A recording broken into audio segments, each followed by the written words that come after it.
আজ আমি এই ভিডিওতে এমন একটা বিষয় নিয়ে আলোচনা করব যেটা আমরা প্রায়ই করে থাকি, অথচ এই কারণে কিয়ামতের ময়দানে আমাদের মারাত্মক ক্ষতি হতে পারে। বিষয়টা হলো মানুষকে কষ্ট দেওয়া। আজ আমরা নামাজ পড়ি, রোজা রাখি, জিকির করি, কিন্তু কিছু মানুষ আছে এরপরেও মানুষের সাথে খারাপ ব্যবহার করে, মানুষকে তুচ্ছ করে, ছোট করে, অপমান করে, কষ্ট দেয়।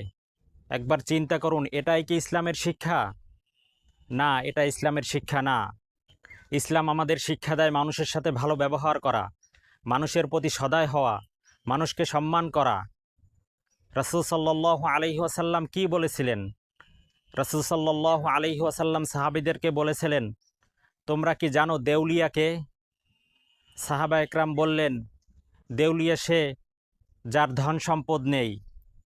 নবীজি বললেন, না, দেউলিয়া হচ্ছে সেই ব্যক্তি যে কিয়ামতের ময়দানে নামাজ, রোজা, যাকাত নিয়ে আসবে, কিন্তু সে মানুষকে গালি দিয়েছিল, মানুষের মাল খেয়েছিল, মানুষকে কষ্ট দিয়েছিল। এজন্য তার নেক আমলগুলো তাদেরকে দিয়ে দেওয়া হবে।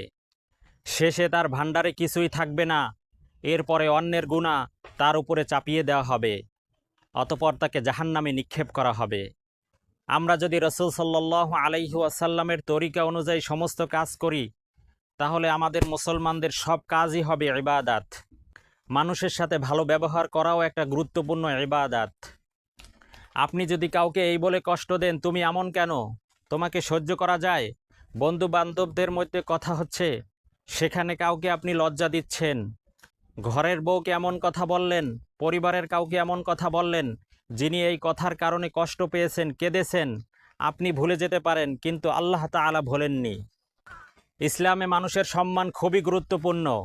হাদিসের মধ্যে আছে, একজন মুসলমানের রক্ত, সম্পদ, সম্মান অপর মুসলমানের জন্য হারাম।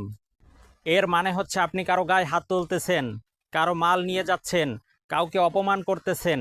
কাউকে অপমান করা মানে একজনের মন ভেঙে দেওয়া। আর একজনের মন ভেঙে দেওয়া মানে কি আপনি জানেন? এই মন ভাঙা হৃদয়ের দোয়া আল্লাহ তাআলা খুব দ্রুত কবুল করেন। তাই আজ থেকেই প্রতিজ্ঞা করি, কোনো মানুষের সাথে খারাপ ব্যবহার করা যাবে না। সমস্ত মানুষের সাথে ভালো ব্যবহার করতে হবে, সম্মান করতে হবে, কারো অসম্মান করা যাবে না।